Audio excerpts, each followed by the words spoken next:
Guys, welcome to Better Bachelor. This is Joker with a face for radio and a voice for print. I wanted to do this story tonight. If you didn't watch my other video, it is about divorce, and it's about how lawyers can come after you, and they do come after you, and you may have no defense, and you may lose your shirt, and it's actually justified. They actually have government, at least here in the United States, they actually have government funds set aside to screw guys in court, believe it or not. This story really kind of, this is from another viewer, and thank you for sending it in. It's from a Reddit on the divorce thread. And it's a long read, but I think it's very worth reading and letting me share this with you because it's the woman's view. So it's her typing out how she was absolutely awful to a great husband and what she was thinking, when she was doing this awful stuff to him. The way she words it, I don't think she fully comes to terms with how bad she treated him, but it shows you their thinking when they're treating you poorly. And for me at least, I didn't go through this in a divorce, but I went through this in a relationship where I was really in love with somebody and I cared for somebody very much. And I tried to fix things and I tried to make them right. And the more I did, the more I got punished for it. And I was so confused. How is it that I'm trying harder? How is it that I'm working harder? And even when things I didn't do wrong, I apologize for just so we can move through them and we can move on and try to get back to some normalcy. And how you can get gaslit or how they do gaslighting and lie and manipulate, and you just become so confused, nothing makes sense anymore. And this was probably the first time this had ever happened in my life, and I didn't know someone could be like this. And so I thought somewhere along the lines, I must be doing something wrong. Now, of course, later on, come to find out, yes, I've learned many things since then, and I'll never end up going down this path. But this is a path that happens to a lot of guys, and this is something to be aware of to those of you that haven't gone through this yet and are still thinking, but I believe in love and I believe in the long-term relationships. They're there. They are there. However, you're taking your gambles here. But I want to read this story because I think it has a little bit to share with everybody here as far as something to learn.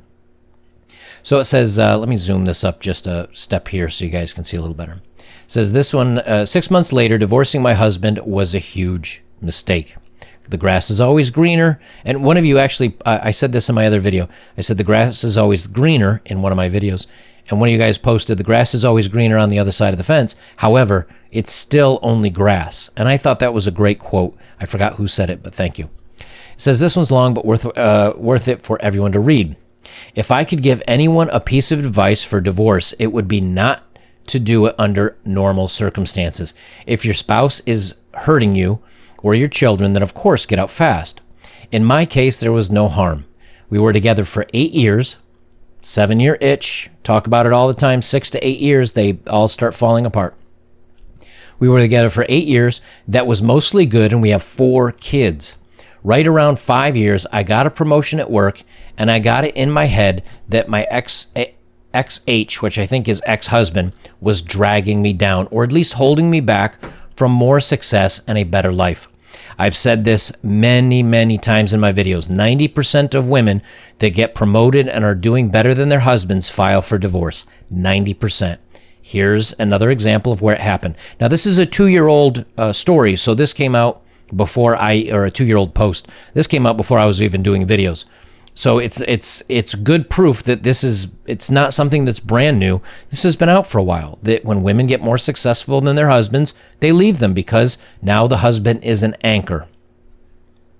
We never had a lot of money, but with my promotion, I was now making more than he was.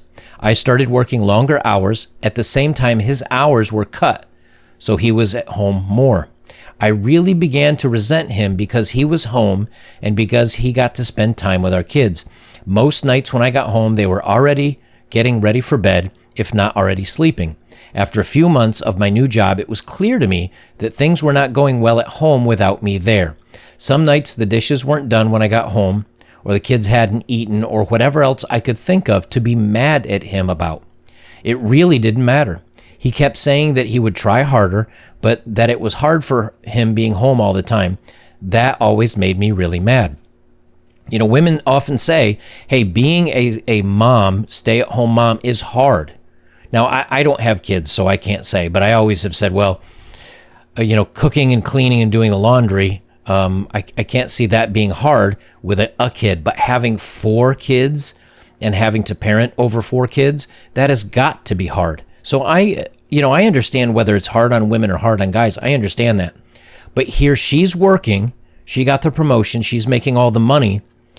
And when she comes home and things are not done the way she likes, she's angry at him. But when that happens and a guy comes home and things aren't done, and if he says anything, guess what? Well, he's told he should help out more, and he's not carrying his weight, and so on and so forth. So that same thing should apply to her.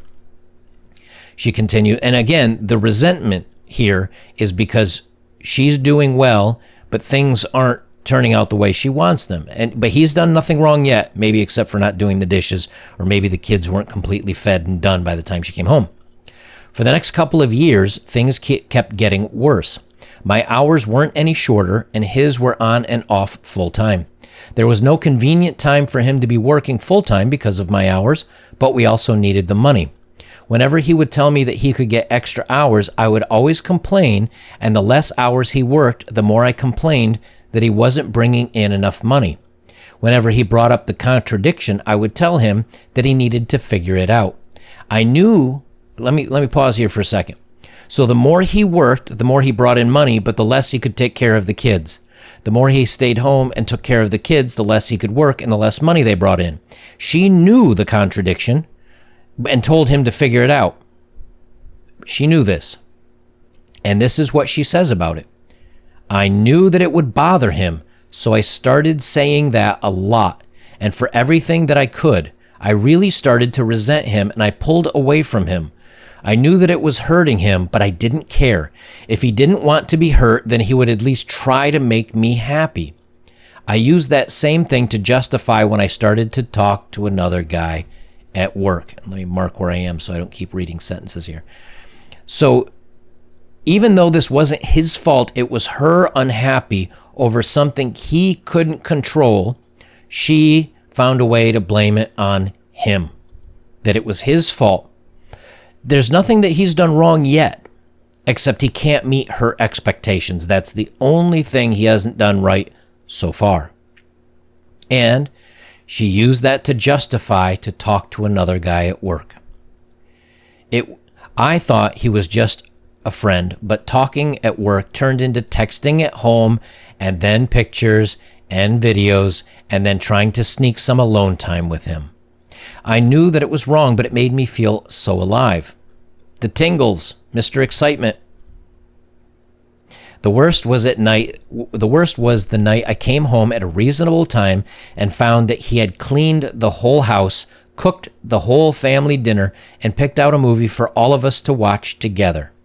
This would have made me swoon a couple years ago. But that night, I couldn't even look at him, and I pretended to be sick.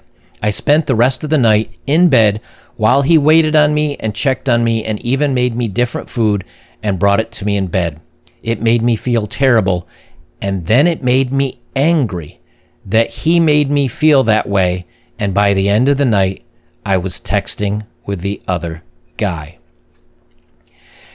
I was this guy. I really was. My ex ended up cheating on me. She blamed me for everything. Even now, at the time we were living together, and that was a huge mistake on my part. And I missed some red flags because I wasn't familiar with the manosphere. I wasn't familiar with, I'm an old-fashioned guy. My parents have been married for 55 years or something like that. Grandparents married for up until their parting days. My aunt and uncle married forever. So I thought you met somebody, you fell in love, and I was divorced at this point.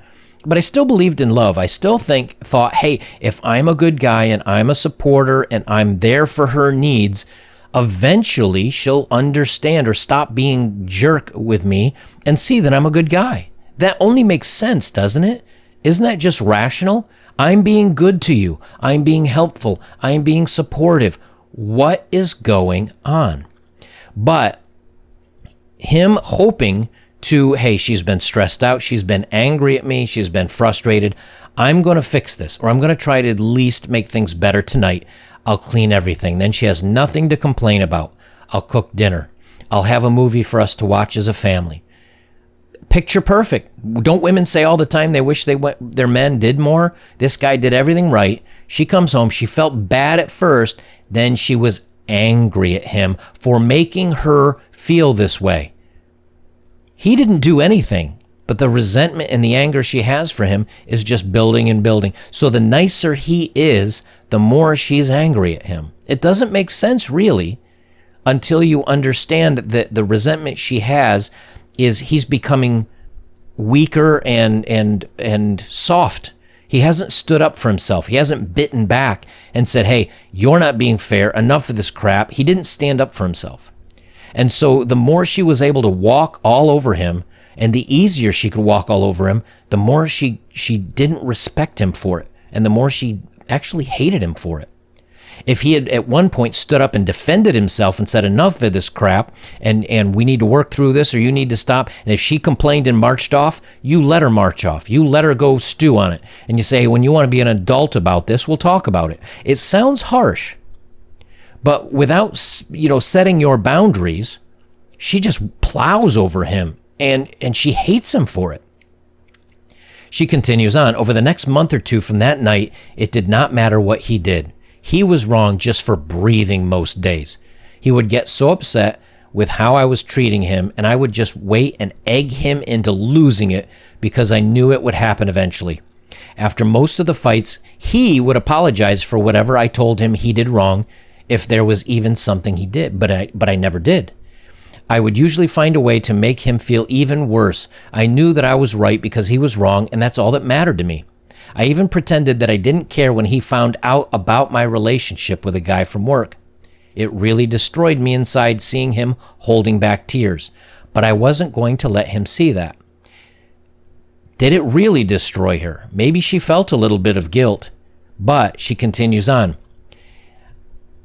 He was at his weakest, and that was when I chose to tell him that I wanted a divorce. I could almost hear his heart shattering inside his chest. He talked and fought and said that we could work through it together. I wasn't interested in fixing our marriage, but I mostly ended things with the other guy, but only because I knew I could get it back if I wanted it. So she ended it with the other guy just because, I'll put him on the back burner. And she crushed her husband. And this guy had done, at least according to her, everything right. But again, he had no boundaries, and she walked all over him, and she hated him for it because he was weak. He was a weak man that just bowed to her every whim, and she didn't respect him. And because of that, she certainly didn't love him because of it. And many times, guys that don't understand some of the things that we talk about, like me once upon a time, get horribly confused. This is so confusing for a guy to say, I just don't get it. I'm doing everything you want. I'm trying to make this work. It just falls apart. It gets worse for you.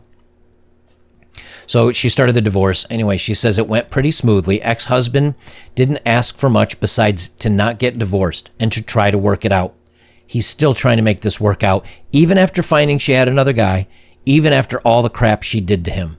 That's weakness. And she hated that. She hated that. And he should not have.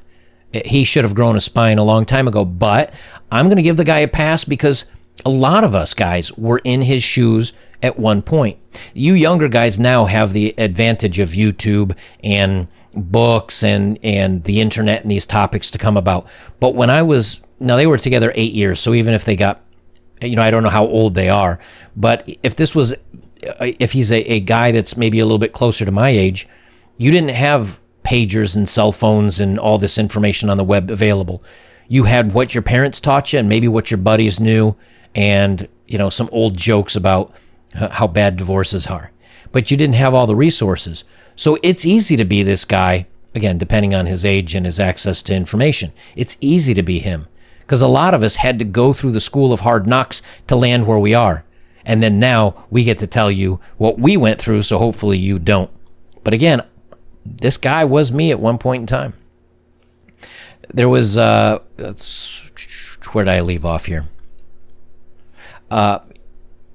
Ex didn't ask for much besides not getting divorced, try to work it all out. I didn't care about that, though. He was broken, but I was free. I could do whatever I wanted without having to feel any guilt or answer to anybody. It was an amazing feeling of freedom. It didn't last long, though. In the first month after he moved out, I missed garbage day 3 times. There was also rarely a single clean dish, and the laundry sat in piles so long that I had to start doing the sniff test to see if it could be worn again. I also never saw my kids more miserable. My oldest had seen some of the messages from the other guy months earlier, and she knew that my ex-husband still wanted to try to work it out. It didn't take her long to stop talking to me at all, except to say that she wanted to go to my ex-husband's house. The others all told me that they wanted to live with the ex-husband too. I did my best to try to make them happy, but I ended up just buying them toys all the time, and the happiness only lasted minutes. I also was having a lot of trouble with work. Being alone, I couldn't work all those extra hours that I was expected to. I finally gave in and started calling the ex-husband to watch the kids. He would always come over as soon as he could, and he always asked me if I needed anything. When I would get home, I would find clean dishes and laundry and even dinner sometimes. He would never say too much after I got home. He would just say to call him if I needed anything and leave. One night, he took out the garbage and brought it to the curb because it was garbage night and I'd forgotten again. He always looked so sad when it was time to go. We now, a lot of us guys now, would make fun of this guy because he didn't stick up for himself and everything else I've said. But when women say, you know, I've been out there, I've had my fun, I've had my craziness, I just want to settle down, I want to find a guy that's supportive and loving and caring and that'll be a good father and that will be there, that's this guy. And even after she treated him horribly, he still did nice things for her. Now, again, I'm not saying that that's smart. I probably wouldn't have even talked to her anymore except for the sake of the kids. But I would have done everything I could for the kids so that they were happy and they had at least, they didn't see us arguing and fighting, and they had as solid a relationship with both of us so they could hopefully grow up to be healthy and normal. That's the ideal. That's the best case scenario here. But to show you how nice this guy was, he continued being nice to her even after she rolled on him. We call it weakness, but again, it shows you that this is the guy so many women say they want. They're tired of the bad boys. They're tired of the players. Well, she had him, and she threw him away because she didn't want him. This niceness and this kindness and this not standing up for yourself and just doing whatever she asks is not what they really want, despite what they say. Because there are so many women that say, I just want a guy like this. And again, I'm not saying all women, but I'm saying many women say they want a guy like this. But when they get it, they don't respect it, that he doesn't stand up for himself. But the bad boys that they chase after are selfish, they're rude, they don't call back, they don't get back to them, and that really agitates women too, but they're the guys that they continue to chase after. Women always want a guy that is better than them, or at least they're equal, but she didn't see him as her equal. She saw him as less than because he jumped through so many hoops for her. She continues on. Finally, after a couple months, my friends convinced me to go out on a date. It was for dinner and a movie, and I was excited and hopeful, but at dinner, I started getting a feeling of overwhelming guilt. It got so bad, I ended up not even going to the movie. A week and about 1,000,000 tears later on, I was at the therapist's couch. I told her everything that had happened, starting with a promotion that I got at work. She did not agree with me or with any of the encouragement to divorce that I got. Did I skip over anything? No. Okay. A week. I ended up in her office 2 and sometimes 3 a week. And the more I talked to prove that I was right, the more that I started to see how wrong I was. It was truly heartbreaking. I don't know if I cried as much in my whole life as I did in the first month in her office. After about $2,000 of therapy sessions, I learned that my ex had his faults, but I figured out that mine were so much worse. I did so many awful things and said awful things that I wouldn't have wanted to be with me, but he still did. I still remember him asking me in the meeting with the lawyer to please not go through with it. I did go through with it, though, and then later I bragged on here, meaning our divorce on Reddit, how great it felt. I was so wrong, and now I can see it. A couple weeks ago, I went outside with him when he was leaving the house. I asked him about getting back together. When he looked me in my eyes, when he looked at me, his eyes were full of tears, and a couple went down his cheeks. He told me that he didn't know if he could. He said that the pain had been too much for too long, and that if we got back together, that I might just turn around and do it to him again. He said that he always thought that I would realize how much he loved me and stop until I signed the divorce papers and let out a big over-exaggerated sigh of relief. He said that that hurt him more than anything else, and that he doesn't know if he can ever trust me again. I don't blame him. I destroyed a man who was looking back was a great husband. I deprived my kids of having a great father in the house with them, and I took his kids away from him. And me, the one who pushed for all the divorce, expecting happiness and a life of freedom, spent all my free time sitting at home or sitting on a therapist's couch. And this is key. This last part I think is important. I think this next paragraph is key because it tells you, it's a good example of people get on the internet and they go to these forums and they say, this is what I did and this is my problem. And they get, oh, you go and you're so powerful and good for you and you did the right thing. But these people don't have to live in her shoes. So it's easy to get coached on by people saying, you're a strong, independent woman and you go, girl, without realizing the ramifications and the repercussions of the actions that they take. This is her final paragraph. Please just don't take the advice of anyone on this site or on any other about getting a divorce. If your marriage is bad, look at yourself first and see if you can make changes. This is advice for men and women. Getting divorced is not fun. Being divorced is not fun. And seeing your husband broken and your children never happy because of your actions is the most painful experience that I can imagine. I wish you all well and hope you will give your marriages a second chance. Now, this is her story about how miserable and how unhappy she is. And she posts stories on, r/divorce or whatever. And she was egged on and encouraged to get the divorce because, you'll be happy, you'll be single, you can do what you want, you can go on dates, you have your freedom. And only now is she finding out how awful it is. Her husband might very well be watching a video like this now. Her husband might not be this guy anymore. Now, maybe he's grown a backbone and says, I'm going to stand up for myself and I'm going to be a strong man and I'm not going to let a woman walk all over me. But maybe he's still out there dating, looking for his second chance. Maybe, that's the best way to put it. But maybe he's sitting in a chair watching this video and he's saying, you know something? There was once a time I would have done anything for my woman. And I was a good guy, and I was a loving, supporting husband. I was a good father. I did everything I was ever asked to do, and it wasn't good enough. You go from nice guy to forget it, I'm out. There may not be many in-betweens. I had lots of in-betweens. But in the end of the run, it becomes, what am I getting out of all this hassle? What am I getting out of all this hurt? What am I getting out of all this frustration? What am I getting for being nice? Nothing.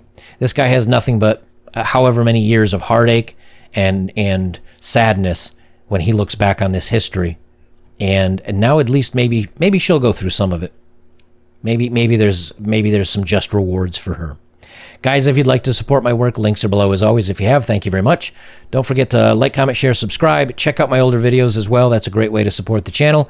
And join me over on betterbachelor.locals.com. We've got a forum going. It's free to read. And if you'd like to join, post, and comment on some of the stuff we're posting over there, it's a $3 subscription a month to join us. First month is free. Codes are below. We'll leave it there.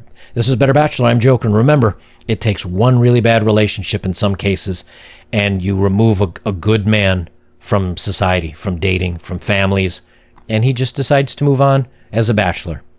It happens to a lot of us.